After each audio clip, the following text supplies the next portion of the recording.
regular Board of Ed meeting. We convened at 6 o'clock tonight, and then we went into executive session, which is where we've been. So we're going to pick it up with, we've already approved the agenda.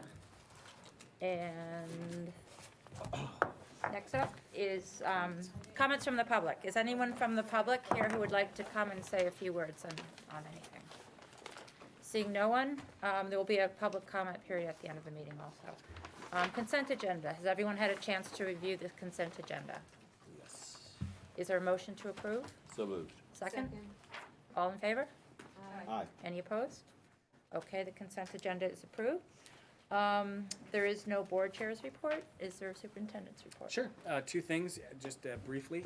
First, I want to commend the students and parents who took the day last Friday to travel to Hartford and offer testimony in opposition to the trio of forced school district regionalization bills. Our students were given the opportunity to offer testimony, and 12 of them did. I would say they are shining examples of the high quality of Wilton education. Students were poised, articulate, and powerful in their respective presentations. One student in particular spoke of the hardships his parents endure to enable the opportunity to live here in Wilton and attend our schools. The student spoke of his parents' conscious choice to make sacrifices in order to do so. My own hunch is that that's probably a common story in town, of hardworking parents recognizing the value of our schools and making difficult choices so their students can be here. When I got to the Capitol on Friday, that was all the buzz, was that how impressive the Wilton students were, and my great hope is that the Education Committee thinks so to the point where they will, what was the old Connecticut? Get out of our business, leave us alone, right? BYM. Mind your own business. Mind your business. Mind your business. There were 3 other students speaking in opposition to a homeschooling provision in one of the bills, and they noted that when Connecticut was first founded, its original motto was "Mind your own business." Welcome to Connecticut. Mind your own business. Mind your business. So that was the first. The second item, I just wanted to comment. For 3 days last week, we had about 25 educators from the Tri-State Consortium here in district conducting a comprehensive review of our language arts program. On Friday, that team provided an oral summary of their findings. So they made statements like, the positivity and energy across this district is incredible. There was pervasive evidence of innovation and risk-taking across the district. Evidence of significant group commitment to the success of students. One person said, it's clear that we in Wilton have a philosophy and we're enacting it. They noted that our staff is highly reflective. And Chuck and I received a note about a couple of teachers in particular that described their classroom environments as characterized by unbridled joy. Right, Chuck? What else would you say? No, you captured it. Yeah. That's fabulous. It was really, really, really tremendous. So I imagine we'll get a draft report in another week or so. Great. And once we get that, we'll circulate it. I don't think it's an overstatement to say that committee was really blown away with the quality of the work that's underway in our language arts classrooms. Is it just the high school? It was across the district, Across so the high school, middle school, elementary, Cider Mill. Yeah. Yeah, and they spoke very, very positively about the professional culture among our teachers. That's it. That's great. It's hardly a surprise, though, right? Committee reports, business ops? Yeah, we met this morning, really 3 topics. First was a discussion on the progress we're making in integrating our systems integration. We have numbers of systems that do not communicate with each other, and in order to communicate, it's a very laborious process to re-enter data, to ensure that. So we're working hard on that area, and we're on schedule moving forward for our integration with the town systems, with payroll system, with New World, etc. But still a lot of work to be done, and a lot of work to do there. Secondly, there were a couple of small changes in our bonded capital that we presentation that we had done. So we got an update on that. The numbers are moving. The elevators at the high school that we had anticipated being bonded will not be bonded. We're going to have to find a way within our structure to make that happen, because they are mandated, and we have to do that How work. come we're not gonna bond them? They don't meet the criteria for bonding, Oh. okay, so, anyway. And then, a couple of comments, was just some brief discussion about now, even though we have not approved our budget for this coming fiscal year, but to begin the process of thinking about our next fiscal year, and get on it early while we can, and based on where we are, so those were the three major areas we spoke about. Great, Yeah. thank you. Yeah. Debbie, do you have anything? No, just to commend Dr. Smith for, starting early, because next year has the potential with some of the changes the state has been talking about, and so it could be a very, very challenging year. Sure. So I'm hoping this year goes smoothly, and there's a little, as I said last time, a little bit of good news, in a otherwise fiscally dismal landscape. That this year, I think, we should push forward with our budget and appreciate how low it has been able to come in. Next year, I think there's a shifting landscape, and so anyway, kudos to Superintendent Yeah, for saying we're absolutely. gonna start digging in now. Okay. Teaching and learning, policy. No report, all right, because of me. Review and discuss district and building action plan update. Great, so this is the point of the year where we have an opportunity to hear from our principals and central office administrators on our progress on our action plan. So why don't we start with our building administrators. Mrs. Kuhn will kick it off. They're going to come on up, and then we'll look at our district action plans.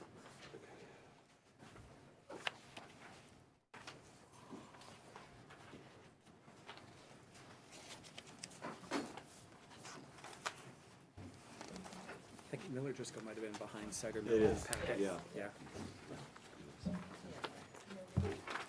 Hello. Good evening. Hello.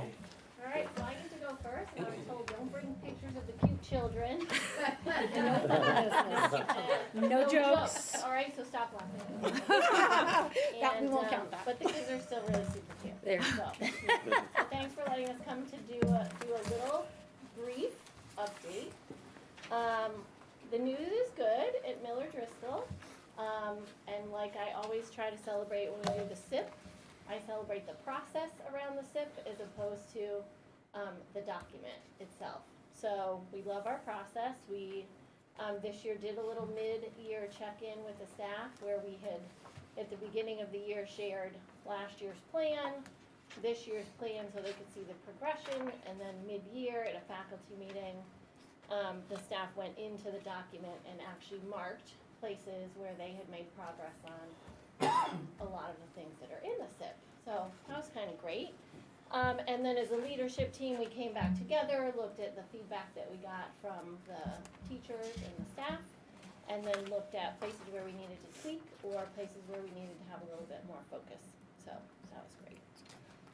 In regards to our academic data, based on our winter MAP scores, we're right in line to meet our targets or exceed our academic targets, which is great. One we have already exceeded, that was in the area of math. So that's great news. I'm not going to go through item by item, but I'm just gonna give you some highlights. Right. So things that are on track, and were kind of changes for this year. We did manage to schedule some SRBI time outside of our limited time in IETs, where we have smaller groups of teachers strategizing around the needs of students, whether those are academic needs or behavioral needs. And so that helps us target not only that kind of achievement for all, but sort of that feedback we got from teachers last year, where even though I think they're great at meeting the needs of the kids and providing the support they need, they weren't too sure about themselves last year. So it's nice to have a smaller group be able to meet for a longer period of time, and then we have administrative support at all of those meetings. The other exciting thing that we have, recently focused on is teachers visiting each other's classrooms or teachers videotaping themselves to then share those videotapes at IETs. And as you can imagine, every faculty meeting we do celebrations at the beginning. And so at yesterday's faculty meeting, with my wait time around celebrations. A kindergarten teacher actually got up, because they have done a lot on visiting each other's classrooms, and used the word transformational. She was like, it was transformational to be able to go into a colleague's classroom and just see what their environment is like, how they do morning meeting, how they do writing, how they do word study. So that was kind of really exciting for us. Let Grow, we are on track with Let Grow, and it's even more exciting that we're doing it with our colleagues and our students at Cider Mill. And I know that I think Dr. Smith updated all of you about Let Grow progress at his mid-year. But we are on track. We've done a couple rounds of the Let Grow project, and at both of our schools we've started a free play club. Mine is before school. Dr. Falcone's is after school. But at our school we had an amazing response, and so we can't even get all the kids in who want to be in. So we'll run 2 rounds of 40 kids each, and we'll still be about 50 kids short of the people who wanted to do it. So it'll be great next year to have more of those. And we've increased our options for play at recess, which was feedback we got from the students. We're on track with Ruler and Ross Green. Our teachers actually really love Ruler. We had done a few of the activities before the district started to do those things, and it kind of weaves in really nicely with things we do around zones of regulation, which we had already been doing with the teachers and the students. So it kind of fits really nicely. Moving forward, we're going to try to plan some celebrations for highlighting success around, again, those students who are having academic challenges or behavioral challenges, so that people can kind of see what they're doing is making a difference. And then just a reminder of something that's not even on the plan is that we just happen to be a TC project school, and why I didn't put it in the plan, I don't know. But we've had our 5 days of on-site staff development. And now, and still have teachers going to the calendar days at TC, and our big work now is how we're taking what we have learned through all this staff development and what kind of, with a Dr. Chuck Smith protocol, what squares with our thinking, what kind of is, doesn't quite go along, and then how we're gonna adjust going forward. So that's sort of where we are. How did we do? I don't know, who timed her? Oh, questions? Yeah, any questions for, anything for Kathy, Principal Coons? You said you had exceeded expectations in math? Right now, we have 86% of our kids scoring above the 60th percentile, and our goal was 84%. And in reading on the winter, we had 83% above the 60th percentile, and our goal is 86, so we're pretty close right there. No, I just know we've had a lot of discussions around the math program, so I just wanted to highlight that you already highlighted. So thank you. Okay, sorry. That's great. Good news. Okay, good. Good, all right. Thank you, Kathy. So yes, I think that we'd like to celebrate the process as well. We had our mid-year reflection, and we had our whole faculty kind of fill out a little graphic that, these aren't live Google Docs, right? Okay. So we've added it, but basically we had everybody share us area for celebration based on the strategic plan and where they were. So we showed a visual of our little visual there that shows our strategic plan, and then everybody had a celebration, an area for growth, but what was fascinating was an area of celebration for the school and an area for growth for the school. And so that was very helpful, as I said, about kind of reflecting and deciding where we really stood with the strategic plan. So looking at our plan, if you scroll down, the IETs really came up in all of the data we collected from our faculty as a huge success. The work that is being done in those teams, we've had some of our friends from MillerDriscoll come up and check out how we're operating, and then it was such an area of celebration that the staff is recognizing the significance that time is providing for their students as they look at student work and set goals and plan for instruction. So that has been a wonderful success, and I feel like the staff has great ownership of the process and has really optimized on the benefit for our students. Carrying on, Relationships, we've continued to focus strategies to build more teacher voice and agency. I do think that I really actually, after the mid-year, considered changing that, but I wasn't sure if this was gonna be live. I actually considered changing that to yellow after reading the reflections. Teachers still, although they feel things have like settled in, there's still a lot of lingering hopes that things will settle down in regard to curriculum, implementation, a feeling of wanting more of a say in some of the decisions being made. And there really was a lot of feedback in the mid-year reflections, and so I think I would actually change that line to probably a yellow after reading the additional data from my staff. So something we're going to keep working on. We're really excited. We are in the very beginning stages of adding on to the TC project school, and in the very beginning stages of those conversations, and we are being very strategic in having our leadership team full of teachers, with working with Karen Brennicky and really having them have a lot of leadership in this process as we go forward. So hoping that that helps facilitate that goal. The ruler, as well, all of the 4 different tools, they're really enjoying it, and we're looking forward to at some point next year moving forward with our students. I would say for teacher and student goal setting, if you have not had a chance to look at the photos on our Twitter site, it's hard to describe the amount of work that has happened in that area without seeing the pictures. It is unbelievably amazing. I was in a class today, 5th grade, who are in a choice writing project, and not only were they setting their own goals and giving feedback to each other, but they were on completely different genres of writing, and it was so sophisticated what they were doing. It was amazing. So we're trying to capture some of that in pictures and share it with everybody. So go check that out if you haven't.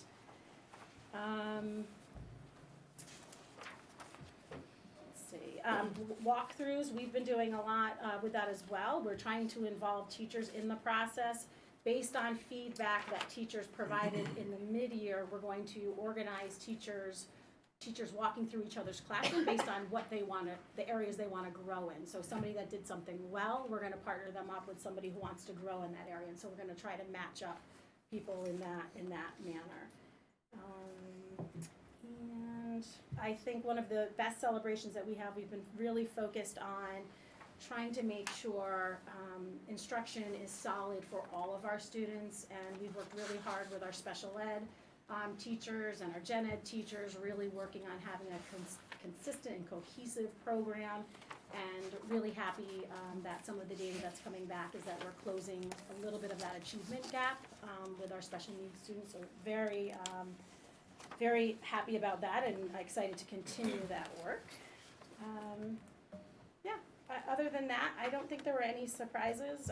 Kathy filled you in on the Let Grow project. I think that's been a very successful program with all of the purposeful play initiatives, and has really kind of offset some of the tension and stress that we were feeling around that kind of testing environment that we were coming off of last year. I think it's done a really nice job to focus on the whole student. Any questions? Questions? I know you said you would change a green to a yellow. Yeah. But I do want to just highlight or comment that I think it's tremendous that you ask the questions and that you value the feedback, and if teachers are feeling comfortable enough to provide feedback, I think that's huge in and of itself. So, together you can solve it, but people have to start talking, so Yeah.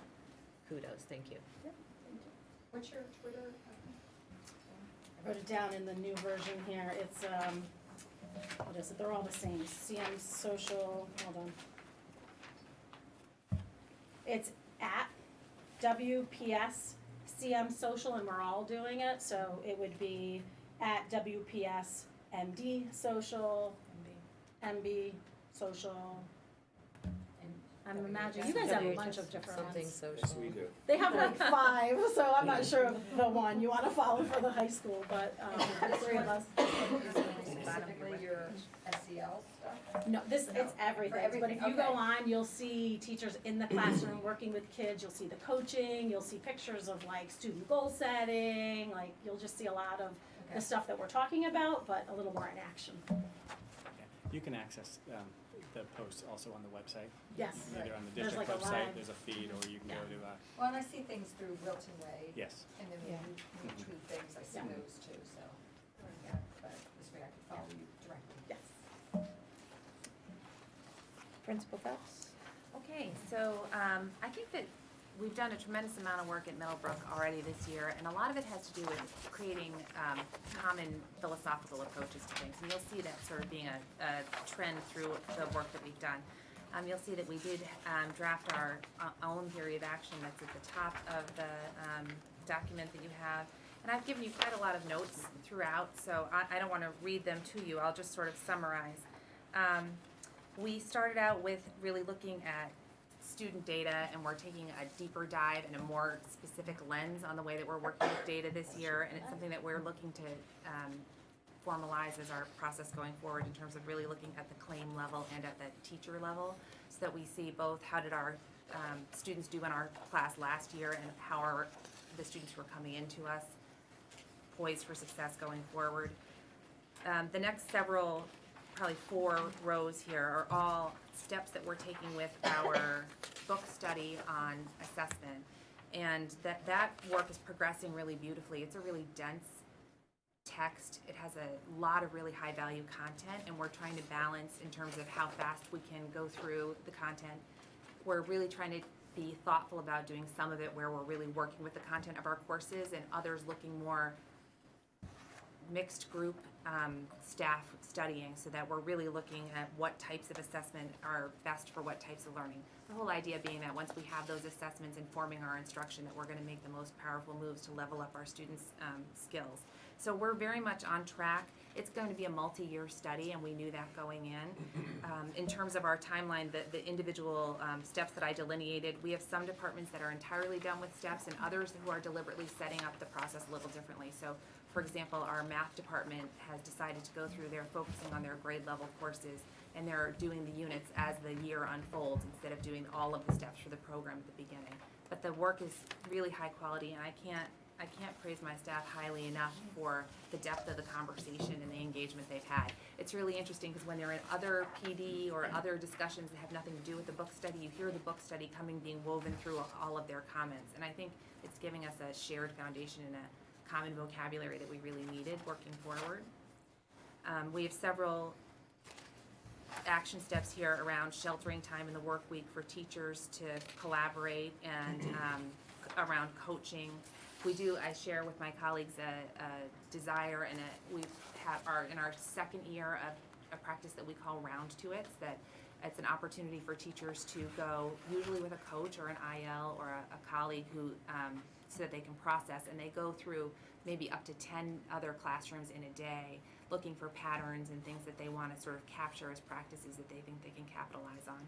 It's really about breaking down the walls that make our teaching practice feel so private, with the idea that we have so much expertise in the building, and how can we leverage that? What are some of the really strong practices that we have that we want to grow? And it's been really, I would say, quite transformational from a building point of view. And then we get into our climate work. Our climate work is very much on track. I will say that we have one action step here in terms of the planned and unplanned personal exchanges between students and staff is taking on a different format than we expected, and so I did mark that one in a yellow.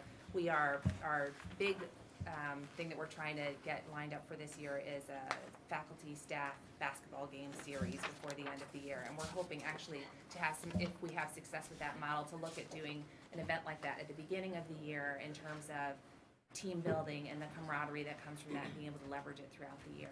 But the other steps in here in terms of ruler, summer kindness crew, the work of the school climate team, and our club work is all very much on track. So I'm happy to comment on anything that you'd like greater detail on, but that's in a nutshell where we are. Counselor, do you have any mid-year results on your academic goals in terms of or not? So we track our academic growth in lots of different ways, and we do benchmark meetings periodically Yeah. through the year, but because our goals are written based on the SBAC, we Right, don't have Nothing. interim results. Okay. And then, there was a survey in November on connectedness. Yes, And connectedness. how close are you to getting your goal achieved there? So our connectedness, the interesting thing is that this question is a question that came out of the Safe Measures survey that from Bill Preble's organization. And when we ask the question as, do you have an adult, so it's a series of questions starting with what are adults doing that connect with you, that works for you, what are some things they're not doing that you'd like them to see them try. And the third question is there an adult at school that you can go to when you have a problem or a concern? And if they say yes, the next question is, who is that? And they can list as many staff members as they choose to. Our results on those measures have always been significantly higher than the Bill Preble question. So we typically are over 80% in terms of our kids who can actually identify the adult that they can go to when they have a problem.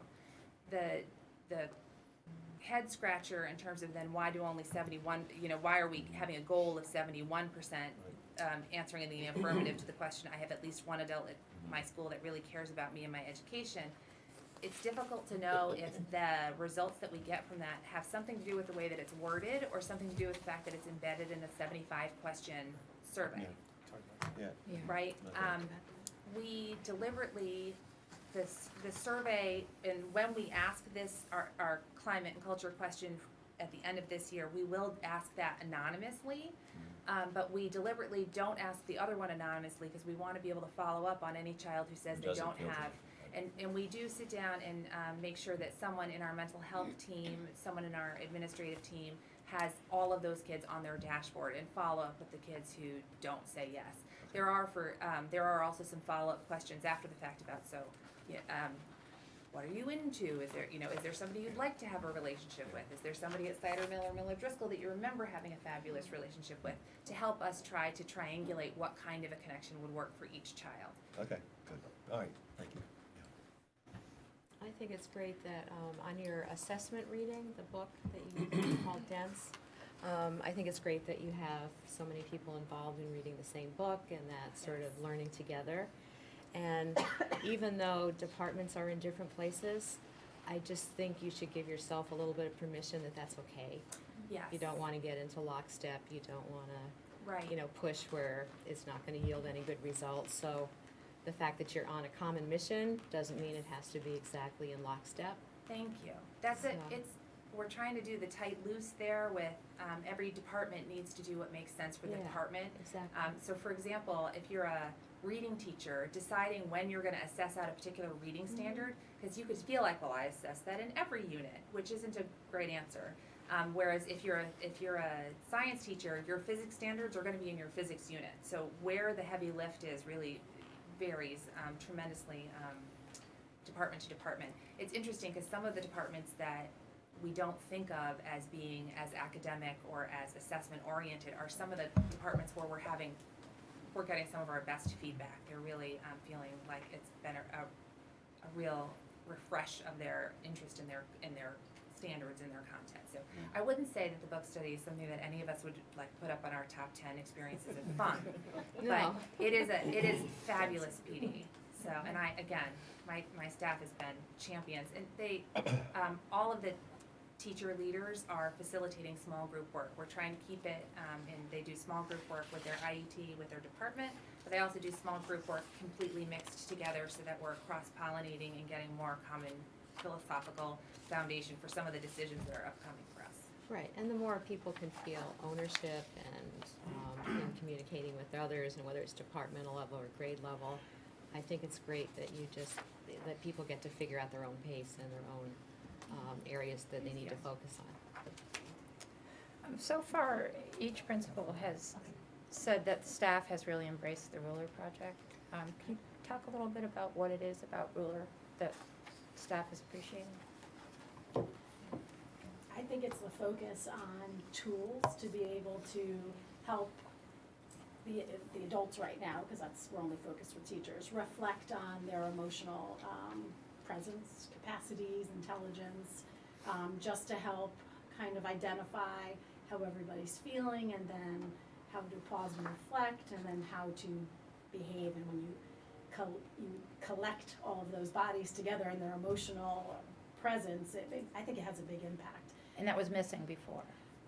I think it's like an explicit awareness and that we're focused on it and we're trying to make this better, and that we're gonna really work on some tools that we are all gonna know and use together.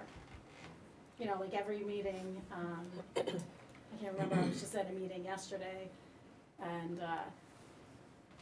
I can't remember, but it was about a hot topic, and, I remember that, I don't remember what it was, I honestly can't remember, but I was like, okay, so where are we on the mood meter, you know, and so, it's kind of funny, and like, everybody knows where, you know, knows what we're talking about, and it just kind of grounds, everybody, and gives some good tools and strategies, I think. I think a lot of our staff have been feeling like they've been perceiving a lot of pressure and a lot of change. And I think that they feel like that's being honored when we take time to work on managing that. I think even just at the adult level, that there's value in that. I also think we're trying to involve them and give them some ownership, you know, when you talk about, like at our school, safety and respect, it's good to solicit feedback from the teachers about what does that mean to you? How do we work on our environment collectively so that those are things that are hallmarks of the climate and what we're trying to prioritize. So I think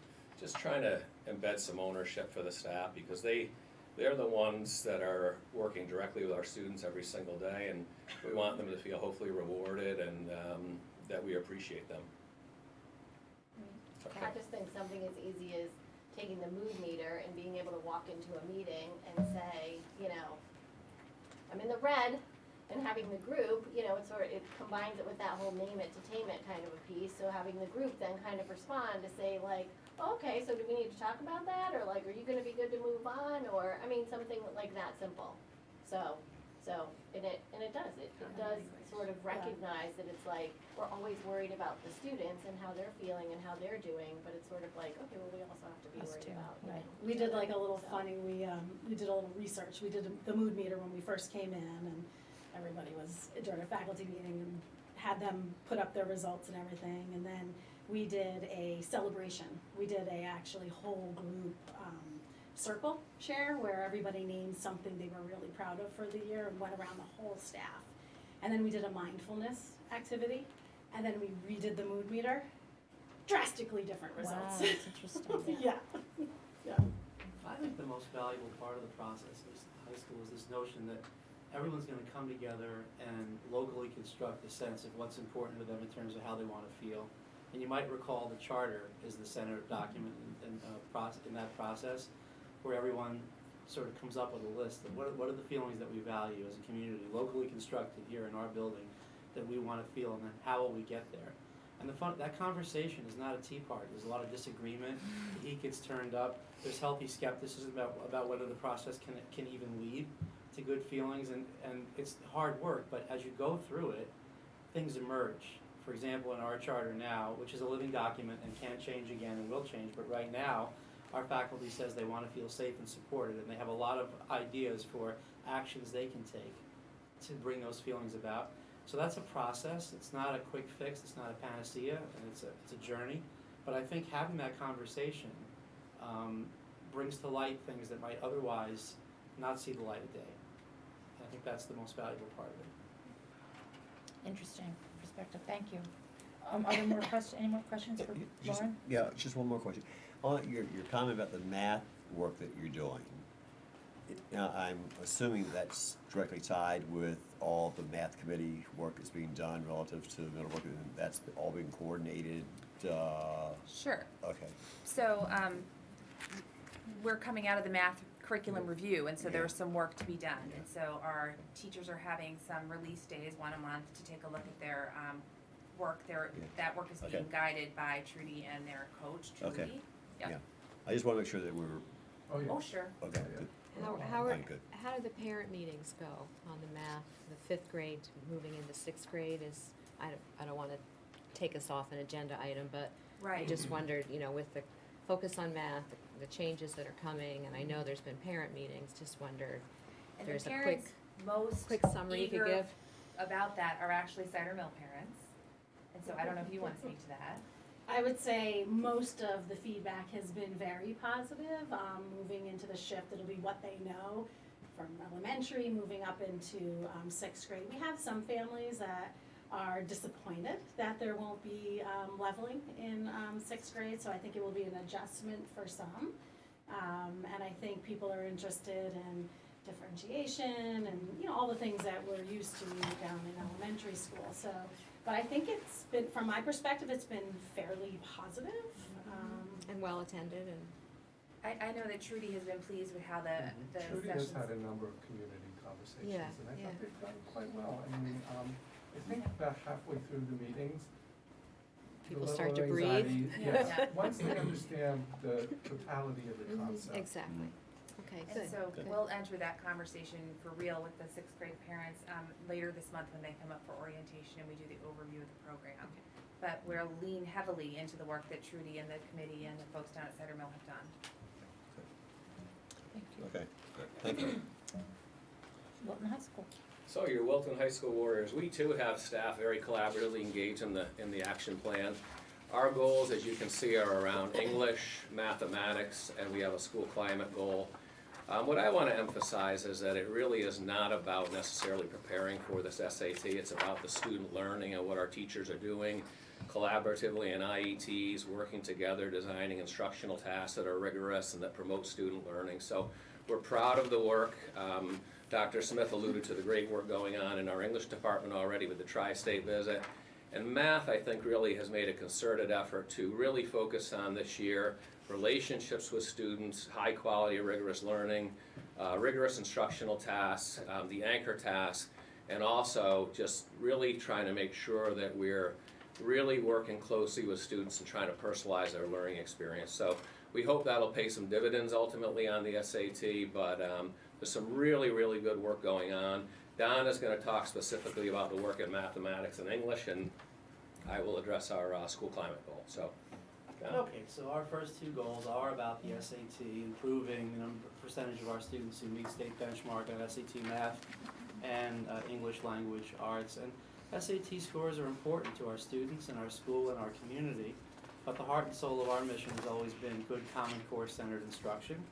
The new SAT is aligned to Common Core instruction. That's a very happy coincidence. That means that when we do good Common Core instruction, we'll not only build critical thinkers and soulful thinkers, we'll also improve SAT scores.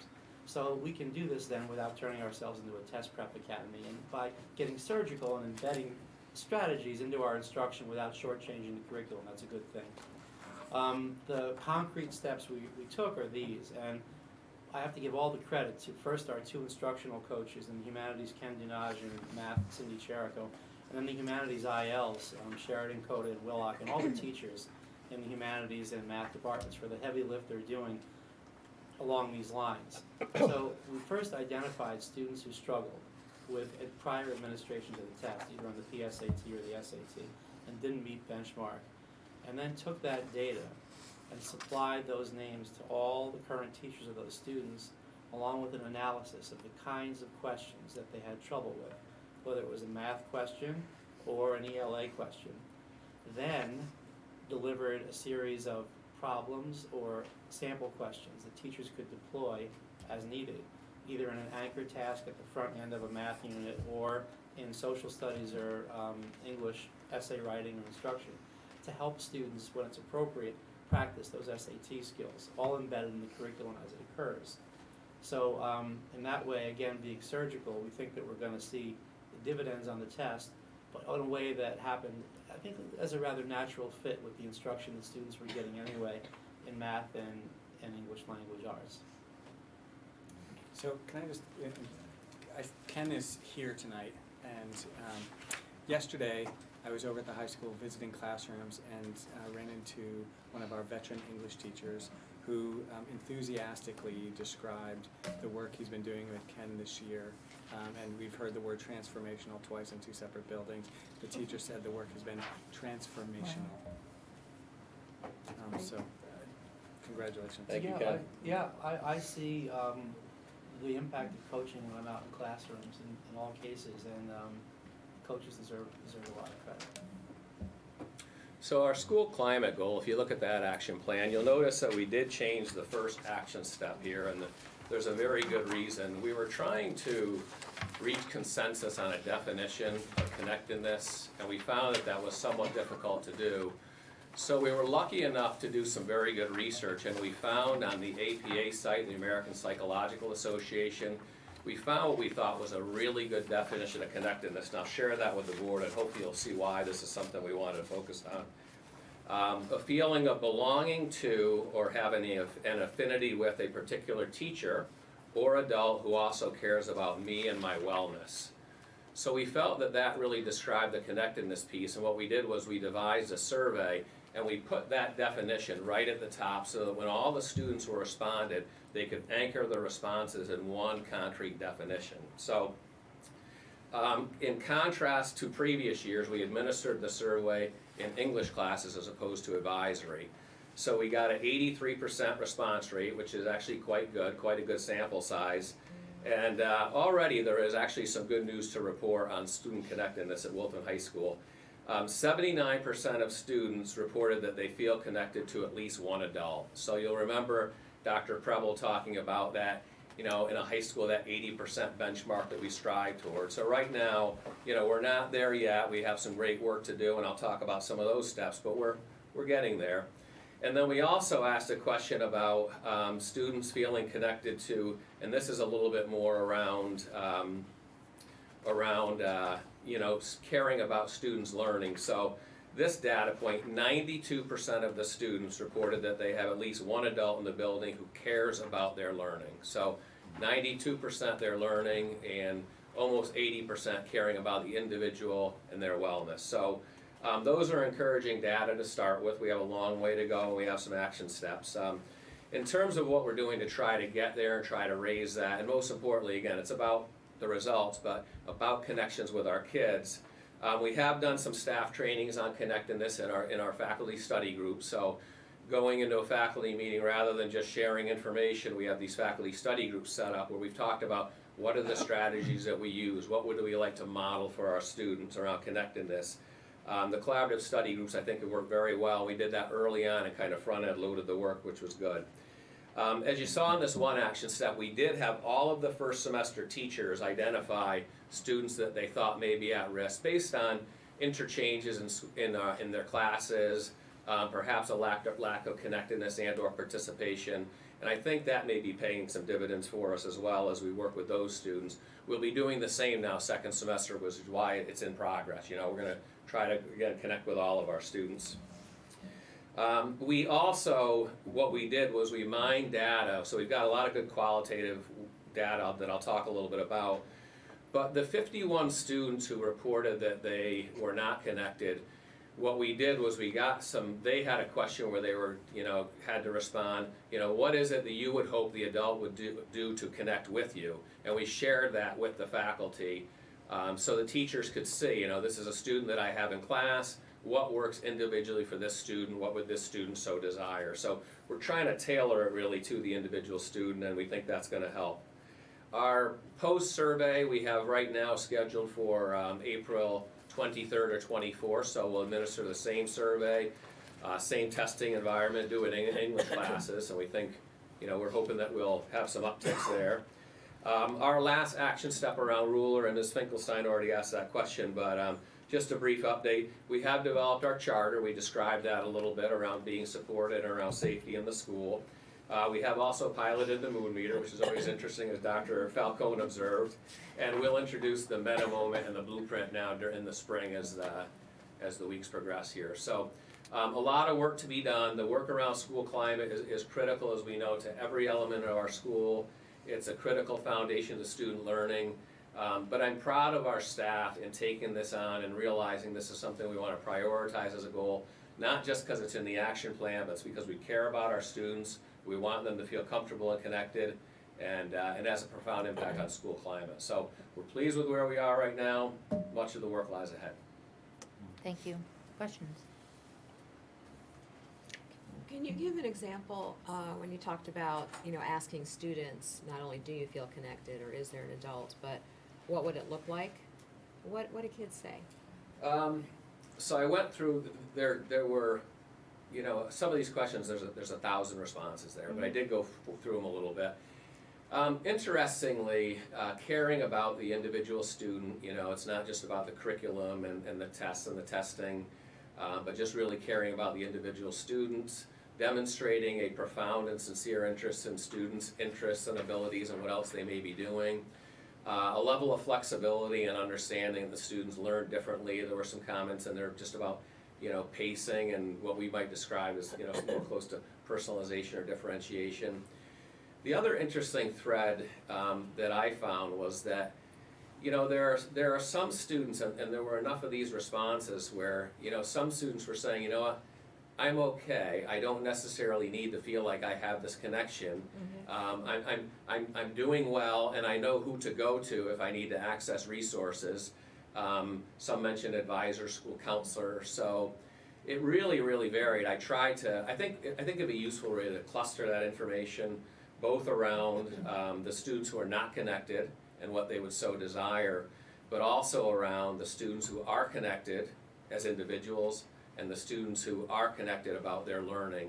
And there were, in the area like 900 responses to those, and those kind of ran the gamut. So I think it's worth drilling into these qualitative data a little bit further and trying to see how that informs our approaches, and we'll be doing that as a staff. Okay, great. And then one question about the coaching. You said you see it in classrooms, or see the results. Can you give an example? Yeah, I mean, we'll set as a team a vision for what we'll prioritize an instructional strategy that's going to lead to student outcomes. It might be, let's take an ELA case for example.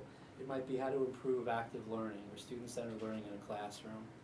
And our teachers have a good sense of how to do that, but it's always good to have more tricks in your bag. So, for example, I was in a classroom, 2 or 3 classrooms last week, and I saw something that I hadn't seen, a method that I hadn't seen in our classrooms before. Students were interpreting text in a rather novel way. There were important quotations at a series of stations, in this case relating to human rights and how they're construed. And they would rotate through the important quotations. They were from many different cultures, many different traditions. Some of them religious, some of them secular, some of them American, some of them from other places. And there were important prompts at the table, and the students had to write a reaction to that quotation, and then write a reaction to what other students had written. And this is all sort of a silent dialectic. It's happening there, and they're rotating through it, and they're writing and they're thinking, and it's deep and meaningful. And now I know this comes from the coaching because I've talked to the coach about it. So that's a micro example, but in general, the idea is we're trying to empower.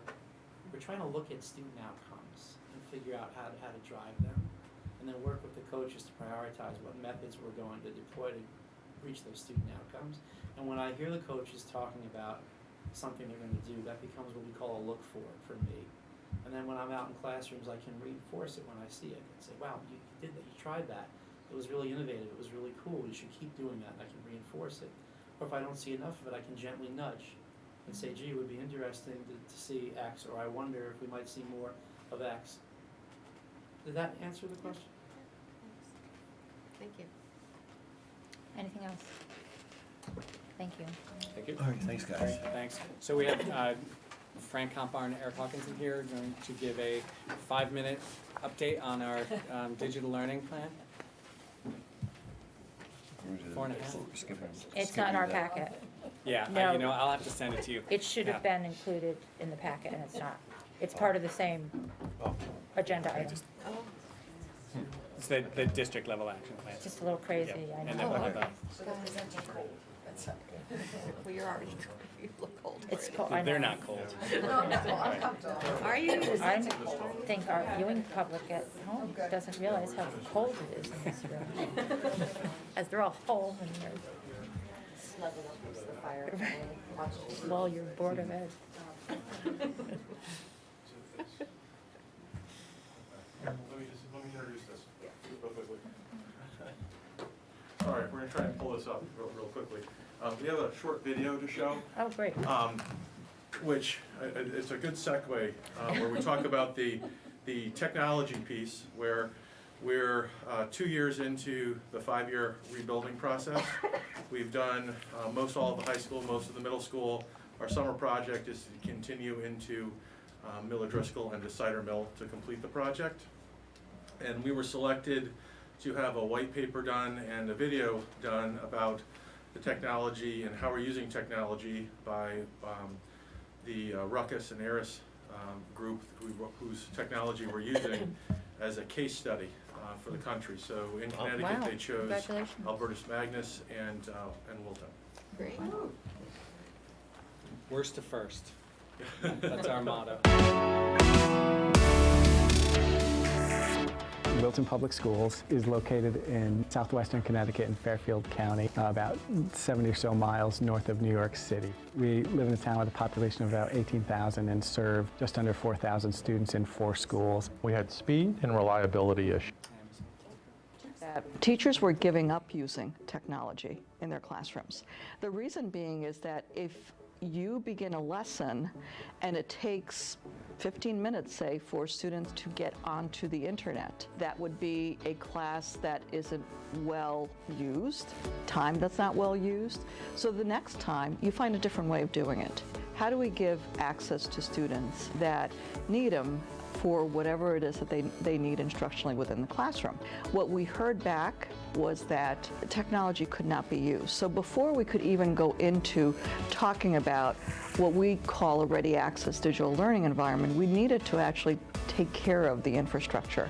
So we talk about this foundation that has to be there in order to get to the point where we are looking at students actually seamlessly, almost invisibly, using technology for learning. Performance, reliability, and cost were really the main drivers in our decision making, and the ability to build the network in a way that would future-proof us. We are going to be later on this year doing a global conversation with a classroom in Africa. And the study is really, it's a global inventors project, but the study is really about resources and how they use them in whatever the country might be. South Africa, it might be Kenya, it's going to be one of those countries, and we're going to pair up 5th graders to actually have this global conversation, and they're going to talk about how they use energy here, for example, and how energy is used there. You're going to find out that they need to find new ways of accessing resources in Africa, and they're going to collaborate on a prototype and actually 3D print it. There's going to be an exchange that is global in nature, very authentic, very relevant, video that's through this platform, which is online, and obviously you need to be able to do video, not only take the video, but it needs to play well, and then we receive it back, etc. But then you need to be able to use programs like Tinkercad in order to create prototypes and actually 3D print them. That's an example of a unit that's really utilizes a variety of technologies that really use a lot of internet and a lot of Wi-Fi because of the fact that we're trying to make connections across the world because the world's now a very small place. One of the most important changes in the way that pedagogy or instructional strategies are going today is really to a more personalized approach for students, and for students to be more empowered, for learning to be much more student-directed. We deployed ICX switches, we deployed AC access points, and we're using a lot of the other parts of the Ruckus suite. What technology does is it really facilitates those changes. Technology is, in a sense, the fuel that helps that change happen. Well, that's wonderful. pretty good. Yeah, That's congratulations. That's wonderful. Made every single building look great. I was gonna say. So thank you very much. We're here. We just have a few things to just update you on. A lot of it was actually shown through the video. One of the areas that we're looking at, as I talked about there, is global experiences, which is in the action plan. I can update you and let you know that our 5th graders will be talking to students in Bangladesh, Nigeria, and Jordan. We also have an experience that we're setting up in 7th grade with one of the teams that's going to be working with native Spanish-speaking countries, Mexico, Argentina, and Colombia. So we have done quite a bit in moving forward.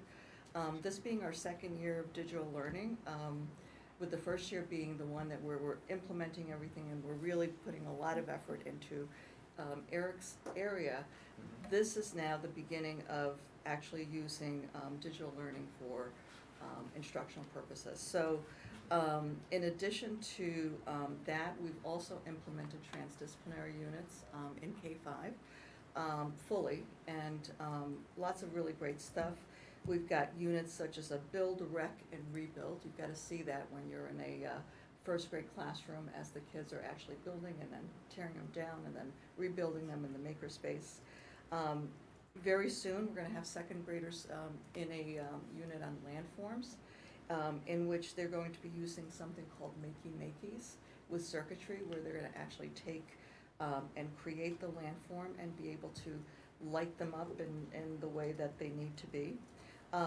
They're also going to be working, or might be actually working on it already, a personal narrative using Edu-Creations, and this is in our MillerDriscoll school. Going into Cider Mill, you've seen the Salute to Excellence for the Indigenous people. That's an example of a transdisciplinary unit. We now have fourth graders looking at current events that are related to regions and local issues such as water conservation and the Go Green Project and things like that. And then, of course, the Global Inventors Project. We are beginning to talk about things that will happen in the middle school, and at the high school you'll hear more about the digital literacy, media literacy course that we're going to be implementing next year. So a lot of terrific things are happening. In addition, I just wanted to, little something that we haven't really talked about. We've done a lot of PD online this year. So we implemented a platform called Schoology, and one of the things that actually happened in my neck of the woods is that I had afternoons that were really very challenging in terms of being able to provide professional learning in the typical traditional way. So there were dates such as January 2nd. There was January 30th, which you may not remember, but that was our snow, what was that called? Squalls afternoon? Yes. It was a new word for me, but that was actually our digital learning PD day. So luckily, it was online. So we had an e-learning opportunity, and I wanted to give you just a stat on it, because it's something that I know we're going to want to actually really look into further next year. In the course where we actually introduce Universal Design for Learning, which I know we're going to talk about further because it's one of our action plans, we had 11,000 page views. This is just from our staff members. And they had to engage in the content that was in Schoology. They had to respond and comment with each other. We had over 430 comments. Just a couple of days ago, and it's been a while since the last PD, I had a staff member at Middlebrook stop me in the hallway and said, I love the way that you're doing professional learning. I'd really like for you to do more of it. It was so great to be able to do it at home where I wanted to do it or when I wanted to do it. So just a shout out for the whole idea of e-learning. It was very, very successful. And then with our Spaces and Learning Commons, which is actually one of the other tiers, we've completed MillerDriscoll. It's beautiful. You need to see that.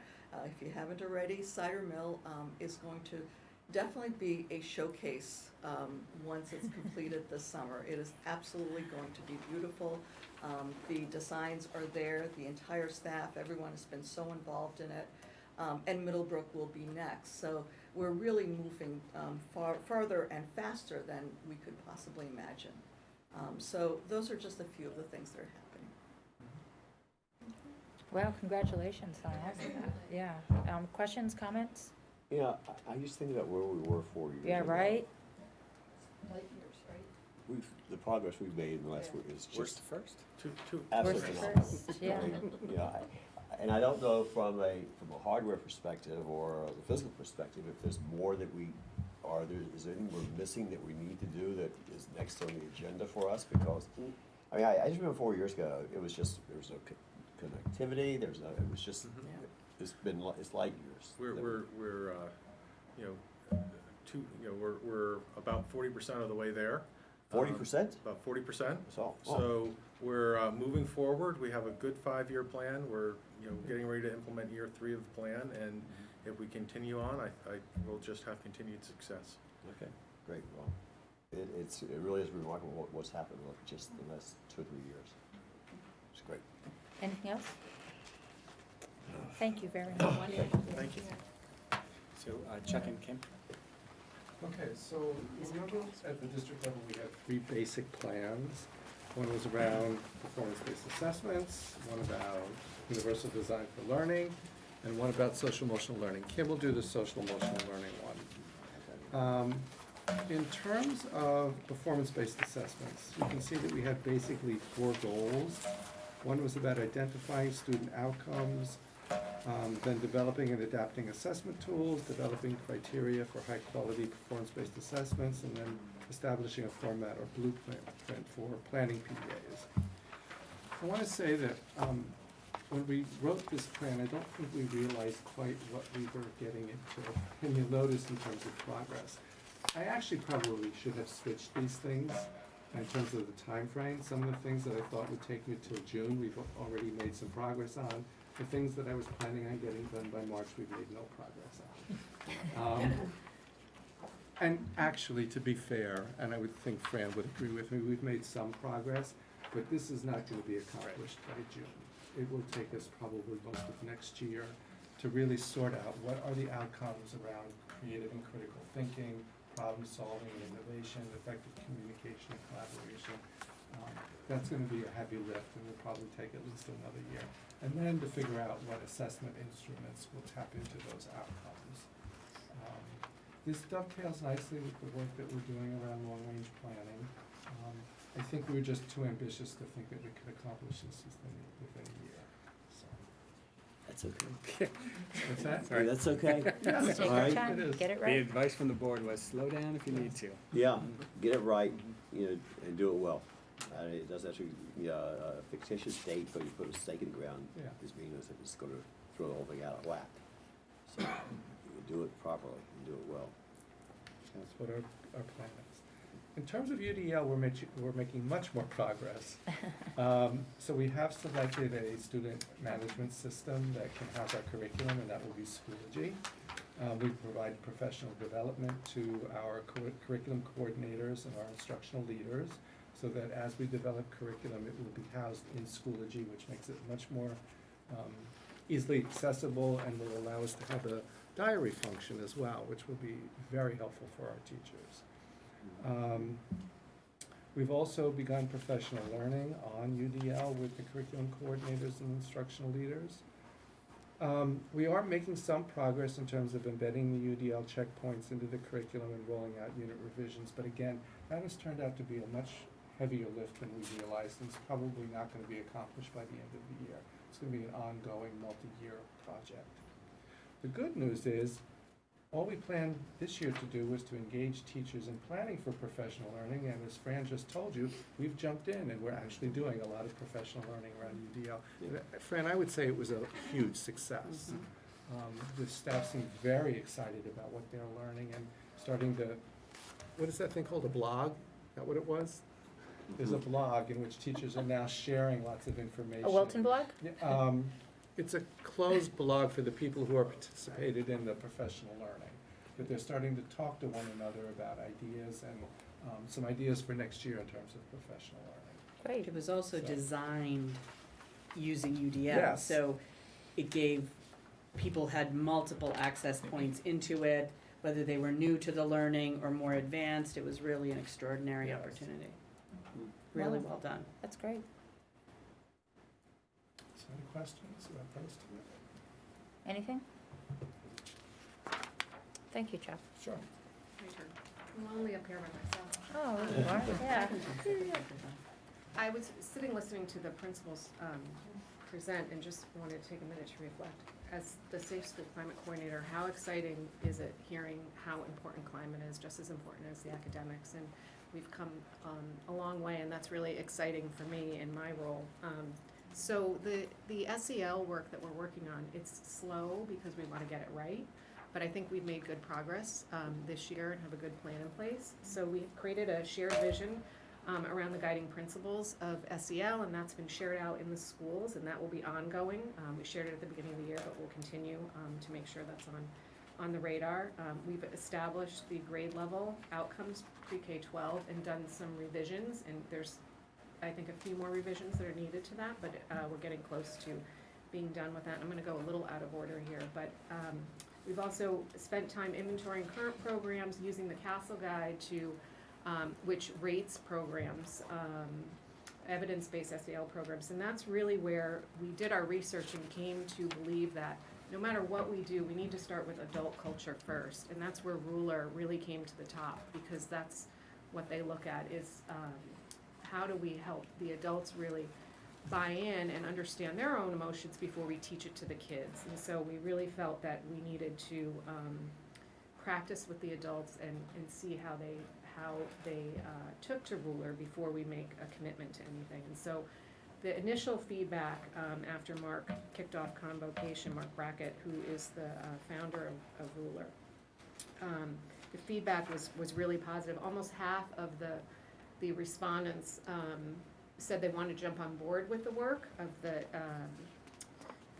the staff that did the exit ticket from Convocation, and then 95% of the respondents agreed that emotions matter is really important to teaching and learning. So that was the initial. We'll be surveying staff again come April or May to see, how, but the initial feedback has been very positive. And I think because it gives us time to reflect on ourselves and as educators, of course it's always about the kids, but we don't have time to really kind of tap in with where we're at, and that's only going to help us in teaching the kids. So we're excited about Ruler, and we'll be getting more feedback. And again, I think if we do adopt, we need a little more time with staff, and then we'd be looking maybe mid-next year rolling it out with students, although schools are in different places. But by the end of the year, all 4 tools will have been introduced to all the staff. And then there's 2 pieces that are going a little slowly. We're going to need some more work, but are really important, which is developing reliable assessments to assess SEL, and we're looking at different tools on how to do that, and then how to report it out. So there's a subcommittee that is working on that, and we'll probably need another year's worth of work there. And then also developing clearly defined and data-informed process, really looking at tiered interventions. And so we've, at the subcommittee, done some work with a consultant, Peg Donahue. We were able to inventory what we're doing at the different tiers, and now the work is to make sure we have the right interventions in place and how we're moving kids through those interventions. So and what the assessments, how those will play in. So there's a good chunk of work to be done there. But again, we feel we want to get it right, so slow is the way to do it. Any Questions? In terms of the Ruler program, Mm-hmm. I remember Chuck had said at the beginning of the year, you have to move slowly, you want to be careful. Some of it might be controversial. And then I hear that, or see that, you're looking at the student outcome piece. So I'm just wondering, will the board get to see some of the standards, if you're, or whatever, the objectives that you're setting? We can share with you the student Yeah. outcomes, and we Okay. should be clear that Ruler will only address some of those outcomes. Okay. We need to continue to research programs that will address some of the other objectives. Sure, okay. And I'm glad that you're being deliberate and and careful. And do we compare ourselves, or have we reached out, I'm sure you have, to other Durgay districts and what approaches or strategies, or are they using Ruler, or are there other Quite things? a few of our Durgay are.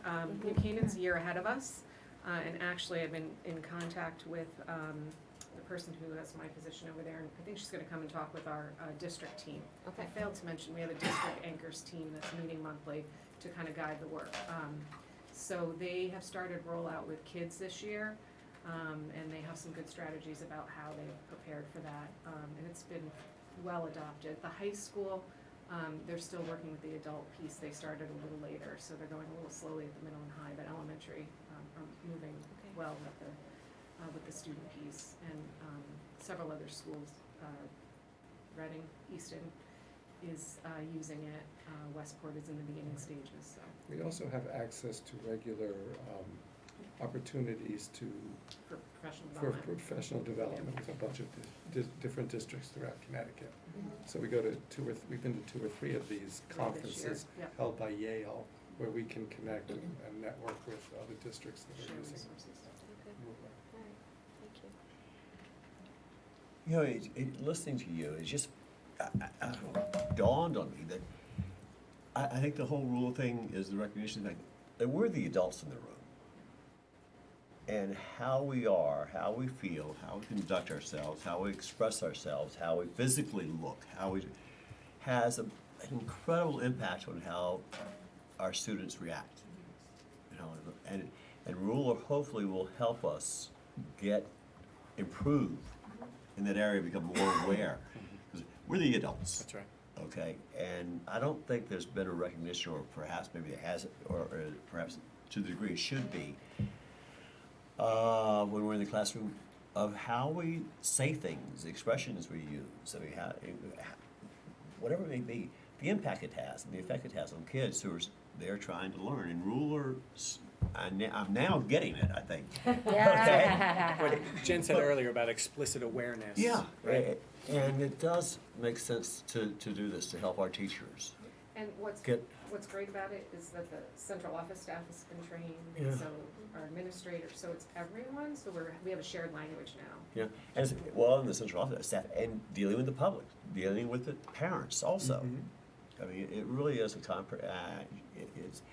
beginning to sink I think in. we have a new member of the anchor team. Right. Yeah, it really is. And I was listening and I'm thinking, oh, sure. I mean, because we're the guy, we're the leaders, we're the teachers are the one they look Right. up to, or they respond to, they react to.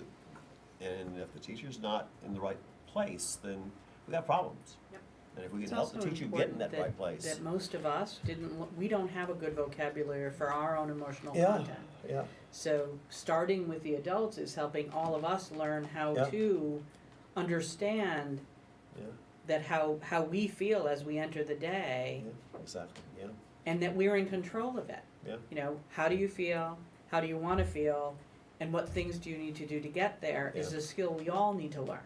Because you're going to impact, how many Each kids in the other. course of a day. You've got 5 sections you teach, 120 kids every day. You're having an effect on. And okay. Anyway. Anything else? No. Well, thank you all very much. Congratulations, just really great progress being made, great work across the district, so thank you. Thank you all very much. And now, we're gonna hear from Mrs. Coleman about our candidate profile Yes, for our good evening. teachers. I'm Hello. pleased to report out on the progress of the Candidate Profile Committee. And I'm delighted to be joined by my partners in this work. We have Jen Ringelheim, third grade teacher extraordinaire and our district facilitator for the TEAM program, which is Connecticut's new teacher induction program. I'll save Catherine for the end. Ken Dunaj, our transformational humanities coach. And Catherine O'Keefe, assistant principal at Cider Mill, but I think lately she's better known as the mastermind behind all of the questions for Are You Smarter Than a Fifth Grader? Yes, that's right. Which is coming up in a few weeks, right? March 22nd, if you want to go out and support WEF and see some great student and staff interactions.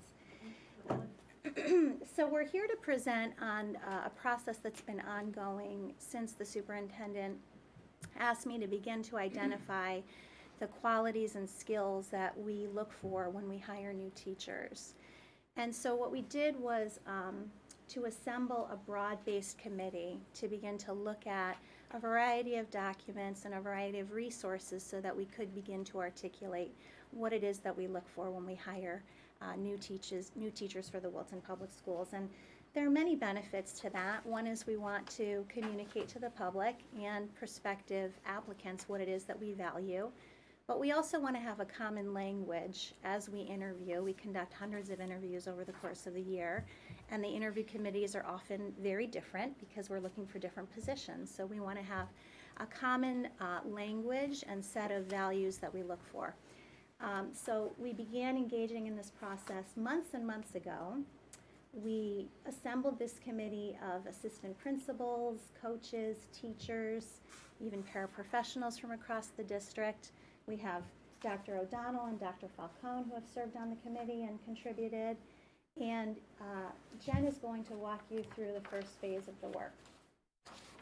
So to start, we gathered all the documents that we feel really embody what it is that we do here in Wilton Public Schools. So we looked at our vision statement, the teacher evaluation rubric, the Connecticut Common Core of Teaching, which is used in TEAM.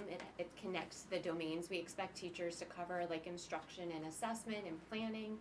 We looked at the Universal Design for Learning guidelines to look at personalized learning and multiple ways of getting students to meet what they need in their learning. The 21st Century Skills document, which focuses on teacher practices and skills like creativity and innovation, collaboration and communication.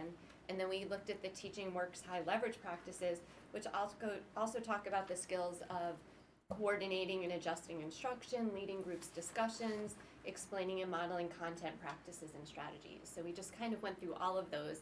And what we did is, as we broke into smaller groups, and we just kind of circled and highlighted what words jumped out at us, what stuck with us, and then we brought these lists together and we made one huge list. And we were just writing down words and what words go with what other words.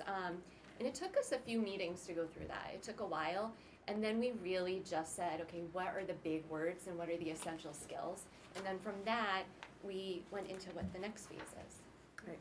So we took all of those words from those rich documents, and I will preface this by saying that the committee members are educators. We are not graphic designers. So there was a lot of sketching and a lot of doodling as we tried to display the richness of the vocabulary and the thoughts from the documents that Jen just alluded to into what made sense for us. So we then took that into the next slide, please. And we looked at a thought that the format of that is that our students strive because our teachers, and then the top puzzle pieces speak to the fact that our teachers collaborate, they think critically, they innovate. And then the puzzle pieces, I don't want to read each and every one of these things to you, but from the puzzle piece, say the blue one on the left-hand side, if you collaborate, then you do the following things, and some of those continue to be that you can, of course, if I had my glasses on. Build relationships, communicate, demonstrate global awareness, Right. and so on. So those puzzle pieces fit into the ones below that, but then if you get the concept that if you put all the puzzle pieces together, that would be a cohesive candidate series of attributes. If you then do all of those action items on the second puzzle pieces, then you bring children to a place where they foster resilience, grit, and perseverance for our graduates. And then we went on to say from there, that would create in our graduates what kind of potential careers. So we looked at that, and then we brought in other people to look at it. And then we said the thing that was bothering us was that there was a busyness about that previous slide. It was restricting. We had a white Caucasian female as our graduate. We were not able to list all the potential fabulous careers that our candidates would have. And we really thought that the global piece was missing in that previous slide. So from that point, we then realized that our strength was not in graphic arts. So, However, I will say that we did enlist in the service of Susanna Estes, a graphic design teacher at the high school, who helped put this together. yes, this is not our with work. my primitive drawings and stick figures and Right. things like that. So we presented her with the concepts, with the vocabulary, with our concept of puzzle pieces that fit together for a candidate, but it was her vision that created both the first one, and then we looked at what information we'd given her that gave you all the busyness at the bottom and said that's too much. So she came back generously again with what you see here.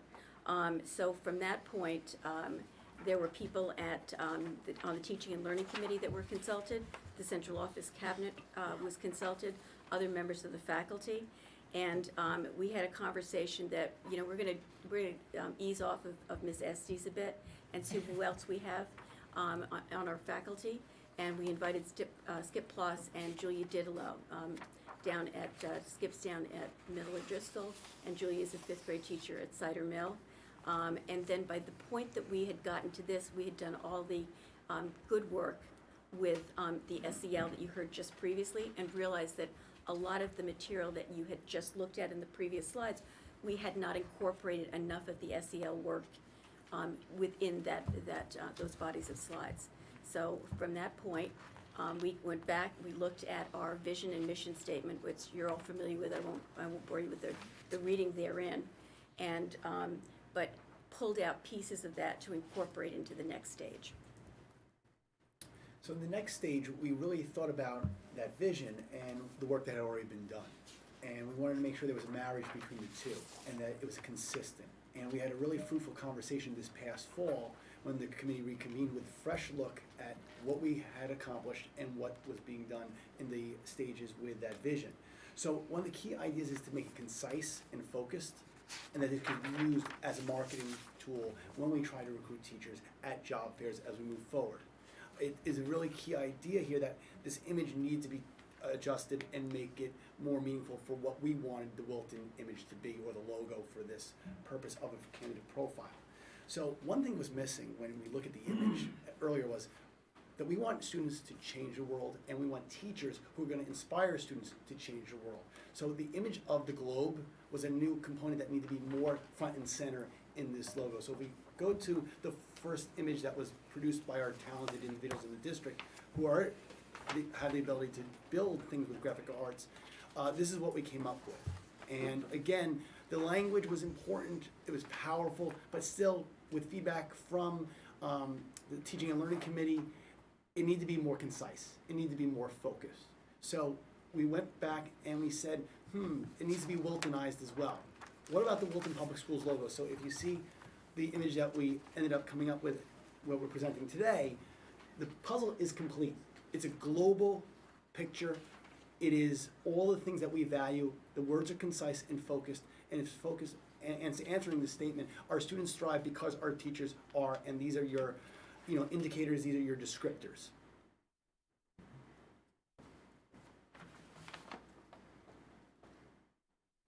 And we have there an image of the back. We actually have some prototypes for you tonight. We were able to print a small batch so that you could see what they would look like. So you have two versions coming your way, and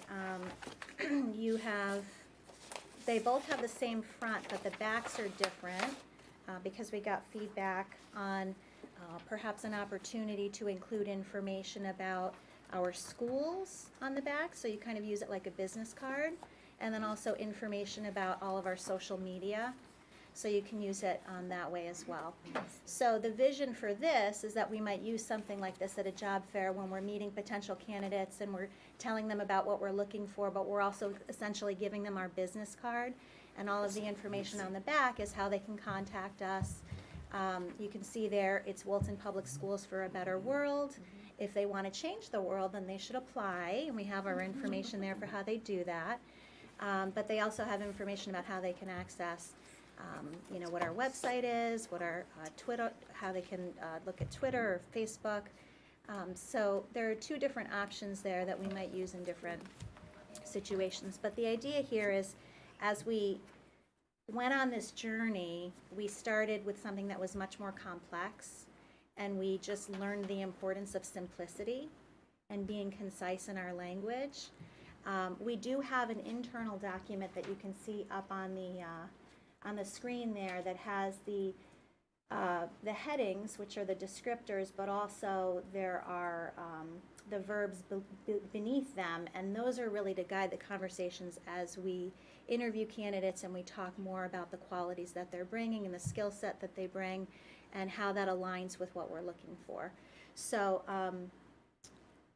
again, that's much busier than what you see there, and we thought that would be more appropriate for our internal conversations as opposed to what we're using for marketing. So in terms of next steps, do we have extras? We can pass them out to the principals. I think 2 members of our committee haven't even seen Yes. them. Right? There's a second one. Are they different? Are there 2 different ones? I don't think so. They are. The front is the same. The backs are different. Because the back of one says all of the schools, and the other one has the Twitter. Oh, I see, got it. Right. Got it, so there's 2 different. Facebook. Okay, got it. Yeah.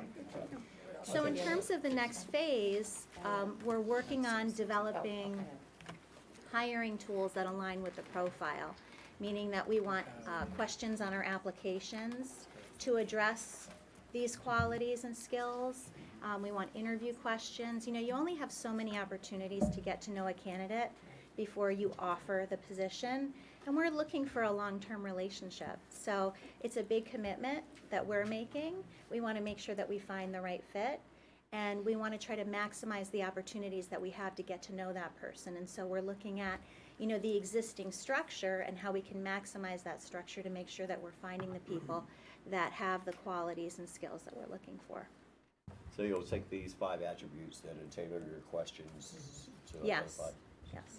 Great. This is fabulous. Yeah. Yeah, congratulations Amazing. to you for, this is a wonderful end result, and just seeing what went into it, you know, how the sausage was made there. Really great. So, right now, does this replace something, or It doesn't. It's the first that we've ever had. do most schools have things like this? Most districts have things like No. No. Wow, so we'll sort of stand We're the out. pioneers. Although this afternoon, someone made me aware of one in another district but said ours was better, so I'll take that. Anybody else? Any comments or anything? I just think this is fabulous. Yeah. Yeah. I'm really Well, excited for you that you have this we now. really- Get personalized ones, right? What's that? The schools will get personalized Oh. ones?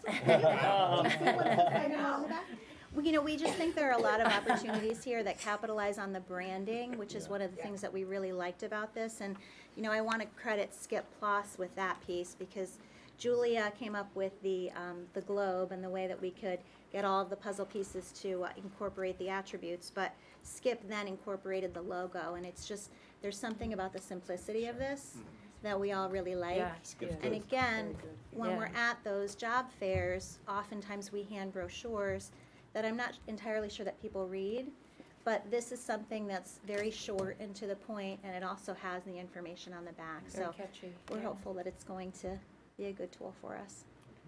Well done. Yeah, congratulations again. Thank you. Thank you very much.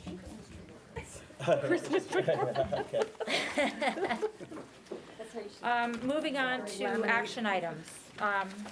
Discuss and approve 6141 digital literacy. Great, so let's have Fran come on back up, and you were presented with the 6141 for literacy in a digital world some months ago. Right. And one of the questions that remained unresolved was how and when was that course going to be implemented? So Fran and Bob worked together. Actually, sorry, Bob, you guys should probably do this part together. But they kind of worked through the schedule and came up with a proposal that we think works. And so they'll take you through that, and then we'll ask for a motion to approve. Okay, so thank you, and I'm glad that we're able to revisit this and actually give you the information in terms of how this is going to fit in. It was, in a sense, after several meetings that Bob and I had, and Pam, where we looked at 2 courses, the flight and the literacy in a digital world, and actually looked at the fact that there was a lot of the same themes going across them. And that after looking at that, we also, and Bob can speak to this, with the new schedule that is being proposed at the high school, looked at the opportunities that were there in terms of what was needed in the new course, as well as what would be continued in the flight course. And we were able to meld them in, and as you can see from the proposal, we identified particular things like the transition skills, 21st century learning expectations, critical thinking, social emotional learning, and actual literacies in the digital world that all work together. And the flight classes in the beginning of the year would be the first semester. And during that semester, there would be about 4 classes that would be actually taught by the library media specialists to set students up with an e-portfolio, navigating, online resources, and doing digital citizenship lessons. The rest of it would be done by our counselors. In second semester, then we would take that piece of it over and do the rest of the course as it was proposed in the 6141. So it is a seamless type of way of presenting the course, and we thought that it worked really well with what we were all trying to do. So you can see that when you read it, we're looking at a half-credit course, and the vision is that we would build, and much work lies ahead in terms of making this work, but the vision is that we would build in, I think what I already described during the block schedule presentation, we describe as minis, like 42 to 45-minute periods. The vision would be to back them up still against science labs, so that we're not taking up yet another period in student schedule. So we have to work out the logistics, but either on the off day of the science block or backed up against the other half of the science mini, we're going to try to ensure, and I met with Pam about this again today, we believe we can do this while ensuring the integrity and the learning outcomes of the flight program. We don't want to compromise that. That's been successful in terms of transition to the high school, executive functioning skills, learning the environment, who to go to access important resources, including school counselors, teachers, administrators. So we're trying to, we're trying to do a lot already in this schedule. We're convinced we can do it, and we think this is really important. I do commend Fran for her vision, and we think that with the 2 LMSs, Barb Lyons and Jackie, we think that this can be really important for student learning outcomes in the realm of digital literacy and preparing them for what is already a very digital world. Pam Scott has been instrumental already in the scheduling process, and we'll get Debbie Marino on board, who's our other flight counselor, and we think this can be, a powerful learning experience for our students. We may have some other students who have other commitments during those times, but our goal is to get as many students to have this robust experience as we possibly can. So that's the goal we're seeking to achieve. So with that comment, then it's not a required course? Well, it's a required course right now, Mr. Hemmerly, but if there are... Should be. Excuse me? Yeah, it should be. It should be. I want to be, clear up front that there may be students who might require interventions in some area or other supports, and so again, we're trying to do a lot. Our goal is to make sure that students get just about everything they can with the new schedule, and we still need to build it. But right now, we've worked out the logistics that we feel it can work with the flight program, those outcomes, and these other modules is what we've been calling them with digital literacy. You can see already, I think they're really, really important, and we agree that every ninth grader needs them. Needs them. Needs them. Particularly in today's world. Right. Yep. It's just, all right. Anybody else? Great. Yeah, I think it was never a question that this was a necessary course. It just sounds like you found a great solution to fit it into the day. Is there a motion to approve? Yes, so moved. Second? Second. Any further discussion? All in favor? Aye. Any opposed? Great, thank you. Thank you. Thank you. Discuss and approve policy 6142, wellness, student nutrition, and physical activity, which we discussed at the last meeting. Is there a motion to approve? So moved. Second. I second. Any discussion? All in favor? Aye. Any opposed? That's approved. Couldn't go to a nicer person. Awesome. Congratulations, Chuck. Is there anyone from the public who would like to come forward and offer any comments? Seeing no one, is there a motion to adjourn? So moved. Second? Second. All in favor? Okay, thank you. Thank you. We will